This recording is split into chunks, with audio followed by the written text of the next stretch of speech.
pouco sobre os fundamentos básicos para uma vida de oração poderosa. Nós falamos no domingo passado sobre os benefícios que nós temos a ter uma vida de oração. E hoje a gente vai falar um pouquinho sobre os fundamentos básicos para ter uma vida poderosa de oração. Nós vamos falar de 3 fundamentos para você ter uma vida poderosa de oração. O primeiro deles é que você precisa ver o tempo de oração diário como um relacionamento com Deus. Muito mais do que um dever e uma prática legalista, a vida de oração ela é um relacionamento com Deus. Segundo fundamento é que você precisa fazer um compromisso absoluto, inegociável, de investir um tempo significativo e consciente com Deus em oração contínua. E o terceiro fundamento é que uma vida poderosa de oração requer um treino equilibrado nos 5 tipos de oração que a gente vai falar hoje quais são. Qualquer profissional da área da construção civil sabe que a estrutura não pode ser mais forte do que a fundação. Nenhum prédio pode se sustentar sem uma fundação forte.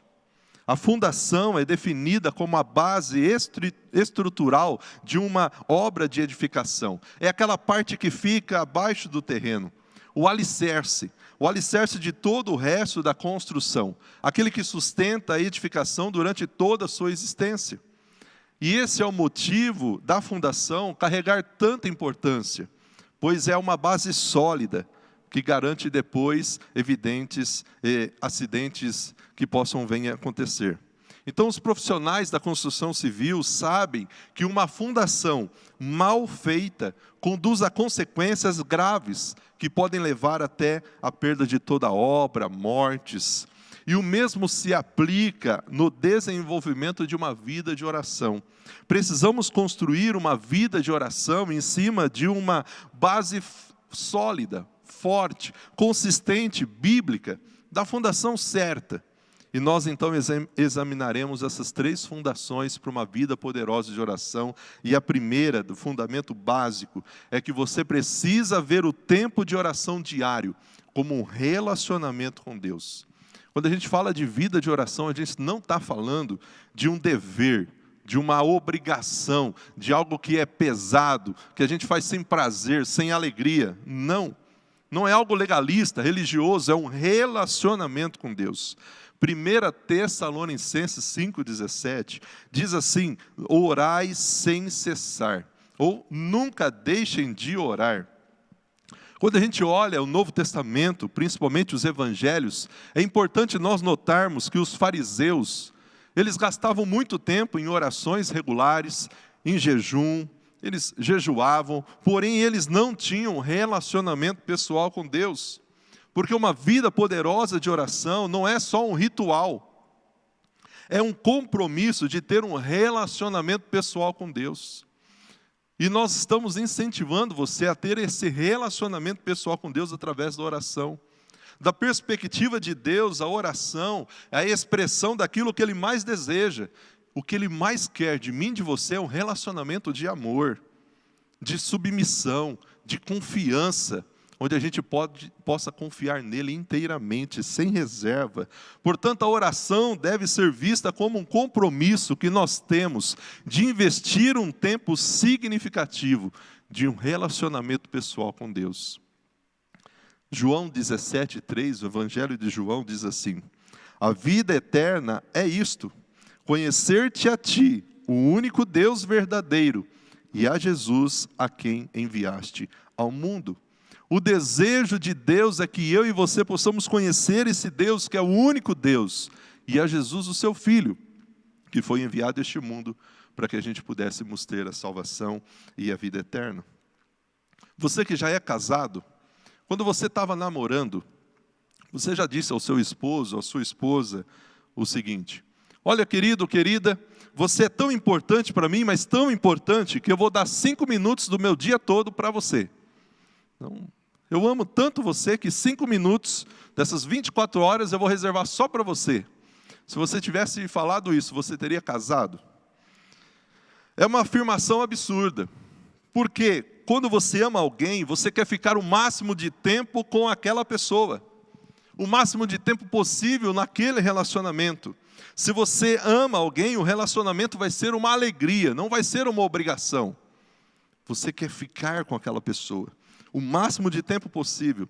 Portanto, se você realmente ama a Deus, o tempo que você passa com Ele tem que ser alegria, tem que ser prazeroso, não pode ser um peso, mais uma responsabilidade. Por isso Mateus 22:37 diz: ame o Senhor, o seu Deus, mas ame Ele com todo o seu coração, ame Ele com toda a sua alma, ame Ele com toda a sua mente. Você ama Deus de verdade? Você quer passar e investir tempo para estar com Ele, nesse relacionamento com Ele? Que mensagem você passa para Deus quando você separa muito pouco ou nenhum tempo para estar a sós com Ele? Qual a mensagem você passa? Querido, lembre-se, isso no nosso relacionamento com Deus, relacionamento na família, com filhos, as ações falam muito mais do que palavras. Ações falam mais alto do que as palavras. Não adianta eu dizer a Deus que eu o amo, mas eu não tenho prazer de estar a sós com Ele, investindo um tempo com Ele. Quando a gente olha os evangelhos, Lucas 10:38-42, fala de um relato bíblico muito interessante. Fala de Marta e Maria, duas irmãs com visões muito diferentes daquilo que realmente era importante. Marta estava tão ocupada que não tinha tempo de estar com Jesus. Ela estava ocupada com tarefas para Jesus e não tinha tempo para estar em comunhão com Jesus. Maria mostrou qual era a sua prioridade. Lá em Lucas 10:38, nós vemos que Maria ficou sentada, quietinha na presença dele, ouvindo, considerando as circunstâncias inesperadas dessa visita. Marta, desde que recebera eles, começou a lidar com os afazeres domésticos, porque queria atender bem. As irmãs que estão aí participando deste culto agora, não sei qual de vocês já teve a oportunidade de receber 13 pessoas na sua casa para almoçar sem ser avisada. Qual seria a sua reação? Qual seria o seu comportamento? Receber no mínimo 13 homens em casa, sem ser avisada, não foi nada fácil. Sem levarmos em consideração as condições precárias daquela época. Sem água encanada. Aliás, sem água em casa, era preciso buscar no poço. Sem geladeira para armazenar a carne e outros alimentos, armazenar em grandes quantidades, ter maiores quantidades de alimentos. Sem fogão a gás, sem micro-ondas, tudo ficava mais difícil. Não devemos então considerar que o trabalho de Marta fosse menos importante. De fato era necessário servir os convidados e ela queria fazer isso muito bem. Servir é sempre um gesto nobre e Marta queria fazer isso com excelência. Mas o que eu quero destacar desse texto é que nós precisamos de muito tempo com Deus antes de tentar trabalhar para Ele. Em muitos momentos parece que a gente está mais ocupado como a ocupada Marta do que como Maria, tendo um tempo com Deus. Deus, em primeiro lugar, Ele quer você, e somente então o seu serviço. Não adianta nós investirmos um tempo só no serviço, só no trabalho, e não termos tempo com Deus. O servir a Deus é muito importante, e faça isso com excelência, mas não negligencie o seu tempo com Ele, em primeiro lugar. Ele deseja, acima de tudo, um relacionamento de amor com você. João 15:5 diz que quem permanece em mim e eu nele, produz muito fruto. E Jesus disse, porque sem mim, vocês não podem fazer coisa alguma. Queridos, a gente não vai poder fazer nada, a menos que tenhamos um relacionamento muito próximo de oração regularmente com o nosso Deus. Portanto, ocupar-se com o Senhor é a coisa mais importante. É aquela boa parte que não lhe será tirada. Mesmo que o mestre aprecie tudo que nós aprendemos e empreendemos para ele, mesmo que ele deseje um serviço com excelência, querido, a nossa primeira necessidade é assentar-se aos seus pés e aprender dele, aprender da sua vontade. E, infelizmente, a correria do dia a dia, no trabalho, na família, nos estudos, nós então deixamos a nossa comunhão diária com Deus em segundo plano. Separe ao menos 15 minutos para estar e conhecer ao Senhor, e ler a palavra, e abrir o seu coração a Ele. Saiba, querido, de uma coisa, Eclesiastes 3:1 diz: para tudo há uma ocasião, e um tempo para cada propósito debaixo do céu. O segundo fundamento para nós termos uma vida poderosa de oração é que você deve fazer um compromisso absoluto, inegociável, de investir um tempo, mas um tempo significativo e consciente, a sós com Deus, numa oração contínua. Nunca deixem de orar. A oração deve ser a atitude constante do cristão. Isso não quer dizer que você deve abandonar as suas obrigações normais para se entregar só à tarefa de orar. Não vou mais trabalhar, não vou fazer mais nada. Jesus e a igreja primitiva investiu muito tempo em oração. E, querido, Deus não mudou as suas exigências para nós hoje. Deus continua exigindo que nós continuemos buscando a Ele em oração. E uma oração contínua. Por isso, Mateus, quando Jesus estava falando da oração, em Mateus 6,6, ele diz: mas quando vocês orarem, cada um vá para o seu quarto, feche a porta, ore ao seu pai em segredo. Então seu pai que observa em segredo os recompensará. Nenhum crente pode desenvolver uma vida poderosa de oração, uma vida de oração bíblica, fundamentada, sem investir regularmente um tempo a sós com Deus. Você deve fazer então um compromisso absoluto, inegociável, de investir um tempo significativo com Deus. Sabe o que isso significa? Que a oração para você vai ser sua prioridade principal, para a qual você separa um tempo de forma bem cuidadosamente.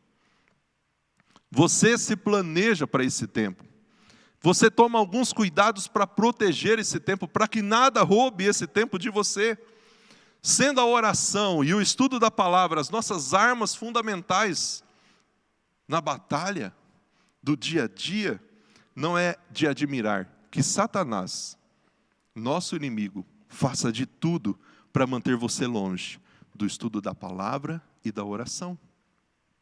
Ele vai lutar para que você não aprofunde o seu relacionamento com Deus. Ele não quer que você tenha uma vida poderosa de oração. E a armadilha de Satanás é manter você ocupado com coisas boas. Assim você perde tempo para desfrutar o melhor que Deus tem para você. Nem sempre é coisas ruins, nem sempre é pecado. Muitas vezes coisas boas que Ele vai colocando e a gente vai enchendo a nossa agenda, os nossos dias, de um monte de atividade. E a gente não tem uma vida com Deus e um tempo a sós com Deus, um compromisso absoluto de ter esse tempo com Ele. A nossa carne, ela também vai resistir a essa vida poderosa de oração, a esse desenvolvimento de uma vida de oração. Porque a nossa carne vai nos pressionar a gente abandonar esse ideal. Mas, querido, você deve encontrar um lugar e um tempo para estar sozinho com Deus. O seu compromisso de oração deve ser absoluto, inegociável, ou você terá uma vida cristã sem firmeza, inconstante. Mateus 26:41 diz: vigiem, orem, para que não cedam à tentação. O espírito está disposto, mas a carne é fraca.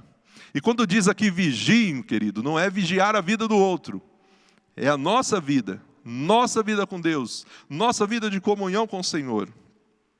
Então, nesta manhã, eu quero desafiar você fazer um compromisso absoluto e negociável de investir um tempo significativo e consistente com Deus.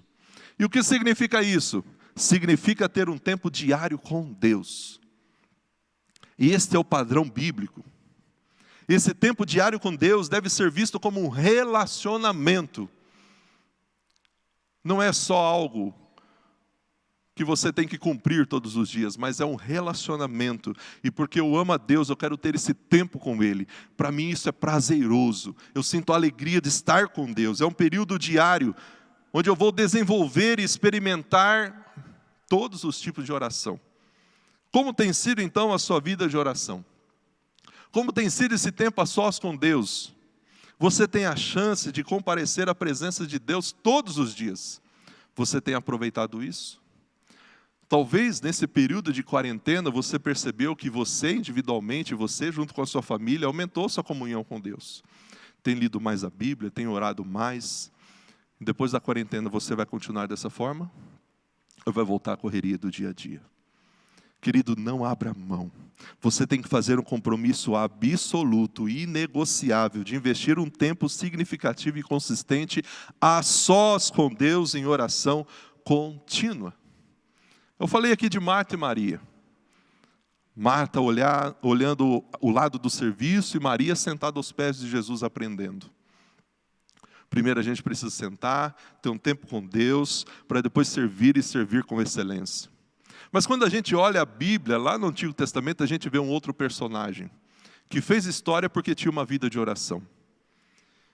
Que viveu num contexto também muito difícil, mas ele tinha uma vida de oração. Daniel. Daniel foi levado cativo para a Babilônia aos 16 anos de idade. Serviu no palácio durante 69 anos e serviu a 4 imperadores. Daniel tinha uma vida de oração ativa que o impulsionou durante toda a sua existência e ele nunca a abandonou. Até quando foi provado para abandonar a sua vida de oração. Ele começou a desenvolver uma vida poderosa de oração ainda quando era adolescente e não fraquejou, nem mesmo quando estava já em idade avançada. Mostrando para mim e para você que nós podemos marcar história porque oramos também. E porque temos essa vida de oração com Deus. Porque Daniel não permitiu que nada atrapalhasse a regularidade do seu tempo em oração com Deus. Em Daniel 6, a gente vê uma história muito interessante. O rei havia colocado 120 governadores de províncias e 3 supervisores para supervisionar aqueles governadores. Daniel era um desses supervisores. Diz o texto em Daniel 6 que ele se destacou sobre todos os outros. Começou a criar ciúme, começaram a olhar Daniel de uma forma diferente. Queriam pegar Daniel em alguma coisa. Se tornaram inimigos de Daniel. Em Daniel 6 a gente lê que altos funcionários inimigos dos judeus, então tentaram colocar uma armadilha para impedir Daniel de orar. A gente precisa estar consciente de que o nosso inimigo, o inimigo de Deus, vai fazer de tudo para nos afastar da oração. Para que a nossa vida de oração seja aquela vida bem superficial, religiosa. Só uma prática religiosa todo dia. E Deus não quer isso. Deus quer um relacionamento diário de intensidade, uma vida poderosa de oração. E quando a gente olha Daniel 6, aqueles que queriam pegar em alguma coisa, não identificaram nada na sua vida que seria motivo de ele ser acusado ao rei. Então fizeram com que o rei Dario fizesse um decreto, uma lei, de que ninguém poderia orar ou clamar a outro Deus ou a outra pessoa a não ser ao rei. Daniel era um homem muito amado por Deus. Pelo menos 3 vezes no livro a gente vê citações de que Deus amava Daniel. Foi profeta do cativeiro, teve um ministério político. Com as suas orações a gente vê Daniel e seus amigos vivendo grandes experiências com o Senhor, fechando as bocas dos leões, sendo salvos da fornalha de fogo, desvendando mistérios que só uma pessoa com muita intimidade com Deus poderia desvendar. E aí quando Daniel fica sabendo daquela lei, daquele decreto, Daniel 6,10 diz o seguinte: quando Daniel soube que a lei tinha sido assinada, ele foi para casa e, como de costume, ajoelhou-se no quarto, no andar de cima, com as janelas abertas na direção de Jerusalém, e orava 3 vezes por dia e dava graças ao seu Deus. Daniel, ele não deixou de desistir da oração. Ele não se deixou desistir da oração. Ele tinha persistência. Mesmo sabendo que seria lançado na cova dos leões aquele que desrespeitasse a lei, ele continuou com a sua prática como era costume. Orava tanto em comunhão como sozinho. Ele tinha um local fixo para orar. Ele deixava as janelas abertas. Ele orava em direção a Jerusalém, onde estava o altar, indicando a Jesus. Ele orava regularmente, 3 vezes ao dia, como sempre havia feito. E ele agradecia a Deus, sempre nas suas orações. Querido, nós precisamos então ter uma vida poderosa de oração, fazendo esse compromisso absoluto que nada possa nos fazer abandonar uma vida de oração. Daniel não permitiu que, mesmo sabendo que seria morto, ele abandonasse a vida de oração. Se fosse eu e você no lugar de Daniel, o que a gente faria? Ó Deus, o Senhor sabe que a minha vida corre perigo, então hoje, ou nesses próximos dias, eu não vou orar. O Senhor sabe porque o Senhor conhece meu coração. Daniel não fez isso, ele continuou buscando a Deus, no seu relacionamento de intimidade a sós com Deus. Terceiro fundamento é que uma vida poderosa de oração requer um treino equilibrado nos 5 tipos de oração. Eu li semana passada, Jeremias 29:13, diz assim: se vocês me buscarem de todo o coração, me encontrarão. Buscar-me-eis, me achareis quando me buscardes de todo o vosso coração. Todos nós sabemos o que significa ter uma dieta balanceada. Nela nós comemos regularmente de todos os grupos básicos de alimentos e na quantidade adequada. Se alguém come somente um grupo de alimento e ignora os outros, em pouco tempo essa pessoa fica doente ou desnutrida. E nesse tempo de quarentena, não sei para você, mas que desafio tem sido, né? Comer de forma equilibrada. O mesmo princípio se aplica a uma vida de oração balanceada. Há 5 tipos básicos de oração que a gente vê na Bíblia. Como uma dieta desequilibrada vai produzir fraqueza, uma vida espiritual desequilibrada vai trazer fraqueza espiritual. Portanto, cada oração tem um papel essencial nessa tarefa da gente desenvolver uma vida com Deus. E para entender uma vida de oração balanceada, nós primeiro precisamos nos familiarizar em quais são esses 5 tipos de oração. A Bíblia diz que existem vários tipos de oração. Isso significa que para mim ter comunhão com Deus, não devemos apenas orar de uma forma, como se fosse algo engessado, inflexível. Se toda oração fosse igual, exatamente igual, as mesmas palavras, do mesmo jeito, isso não seria uma oração, seria uma repetição sistemática. E Deus não se agrada de vãs repetições, está lá em Mateus 6:7. Então toda a narrativa bíblica, o Antigo Testamento, o Novo Testamento, a gente vê vários tipos de oração. E eu quero terminar falando desses 5 tipos de oração. Quais são esses 5 tipos de oração que a gente tem que ter e desenvolver na nossa vida com Deus? Primeiro, o louvor, a ação de graças e a adoração. É aquela oração em que a gente simplesmente adora a Deus, nos dedicando a agradecer a Ele por suas bênçãos derramadas na nossa vida física, espiritual, e a gente adora a Ele pelo que Ele é. A oração de gratidão e de adoração. Segundo tipo de oração é a oração de confissão de pecados, de arrependimento, onde a gente confessa a Deus as nossas falhas e o nosso pecado. O terceiro tipo de oração é a petição, a súplica. É onde a gente ora nos dirigindo a Deus e apresentando a Ele as nossas necessidades.